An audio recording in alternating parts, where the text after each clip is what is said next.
Dalam hidup ini, pernahkah ada orang yang meragukan kemampuan Anda, meremehkan, bahkan merendahkan dan menghina Anda? Saya yakin semua orang pasti punya pengalaman yang seperti itu. Lantas bagaimana cara kita untuk mengatasi hal ini? Yang paling gampang ya balas saja.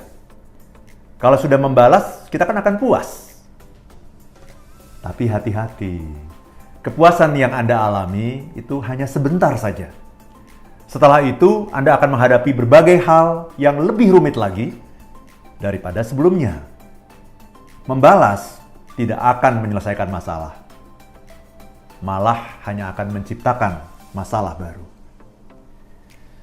Lagi pula, kalau Anda membalas, berarti Anda sama buruknya dong dengan orang yang menghina Anda itu. Nah, untuk itu, ada 3 cara untuk menghadapi situasi seperti ini.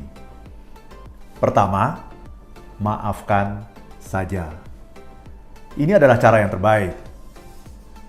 Namun, bila Anda merasa sulit untuk melakukan hal itu, wajar saja.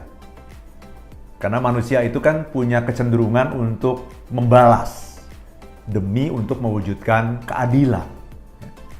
Kita punya yang namanya sense of justice.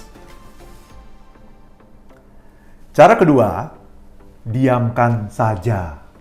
Bersabar saja. Nah, ini juga cara yang sulit. Kita memendam semua kekecewaan dan kemarahan kita. Akibatnya kita menjadi sakit hati, marah, dan kecewa. Jadi ini nampaknya juga bukan pilihan yang baik. Nah, kalau begitu, Anda membutuhkan cara ketiga yang bisa membuat Anda merasa nyaman kembali tanpa perlu menciptakan masalah baru. Cara ini saya sebut dengan istilah sweet revenge. Balas dendam yang manis.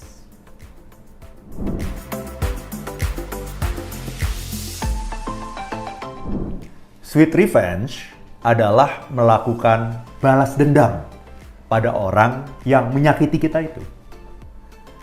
Tetapi balas dendamnya bukan dengan menyerang orang tersebut.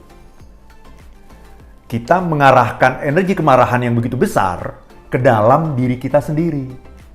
Untuk membangun diri kita, memperbaiki diri kita.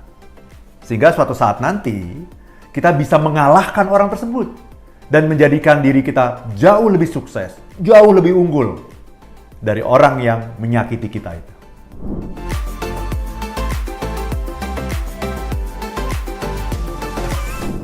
Betul sekali. Memaafkan adalah cara yang paling baik, yang paling membuat kita bahagia. Jadi, mari kita maafkan saja dan masalah selesai. Case closed. Tapi sesungguhnya Anda bisa memetik keuntungan dari kejadian ini. Caranya adalah dengan memanfaatkan energi kemarahan yang dahsyat itu untuk membangun diri Anda, untuk menjadikan Anda manusia yang lebih hebat lagi.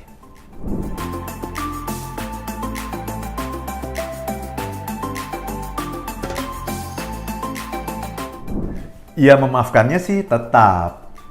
Sweet revenge itu bukan berarti Anda tidak memaafkan orang itu.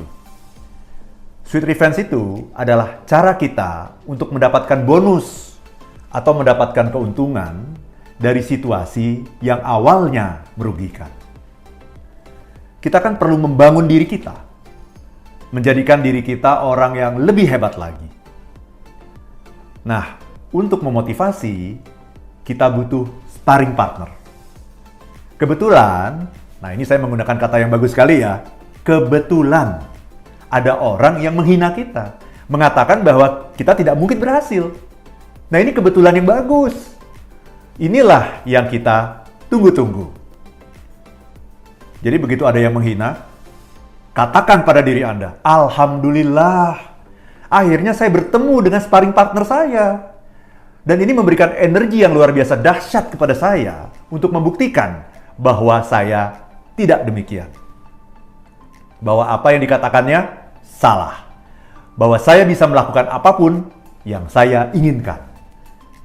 Bahkan saya akan membuktikan bahwa suatu saat nanti saya akan jauh lebih hebat daripada orang yang menghina saya ini.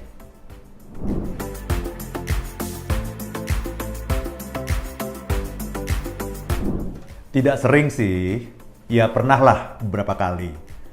Dulu ada orang yang pernah menghina saya, mengatakan dan melakukan sesuatu yang menyakitkan.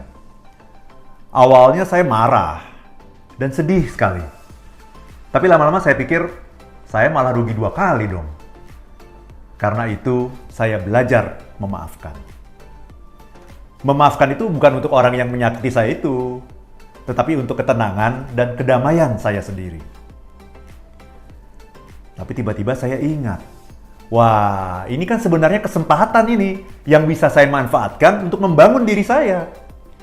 Jadi saya bilang begini ke diri saya sendiri, kamu boleh menghina saya sekarang, tapi saya akan buktikan bahwa suatu saat nanti saya akan berada di atas kamu. Saya akan mengalahkan kamu.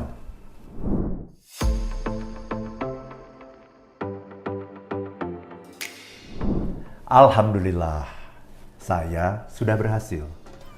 Posisi saya saat ini sudah di atas orang itu. Tapi sebenarnya hal ini tidak penting. Sangat tidak penting. Saya bahkan sudah tidak pernah mengingat dia lagi. Saya juga sudah lupa bahwa dulu saya pernah bertekad untuk mengalahkan orang ini. Saya baru ingat hal ini karena kita sedang membahas mengenai sweet revenge ini. Saya justru baru ingat ketika Anda bertanya. Jadi, apakah saya sudah mengalahkan orang itu atau belum? Itu sama sekali tidak penting. Isu itu sudah lewat. Itu isu jadul. Tapi yang paling penting adalah kemampuan dan kompetensi saya sendiri ternyata sudah melesat begitu jauh. Jadi kalau diingat-ingat, dulu itu saya hanya memanfaatkan orang ini untuk membakar semangat saya.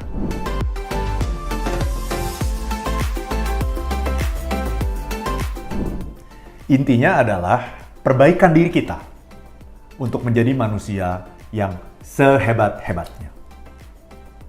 Ketika semua energi, termasuk kemarahan, itu kita gunakan semaksimal mungkin untuk perbaikan diri, maka tidak ada waktu lagi untuk bersedih, sakit hati, galau, membenci, menghakimi, mengkritik. Semua energi dan waktu kita hanya tercurah untuk satu hal, membangun diri.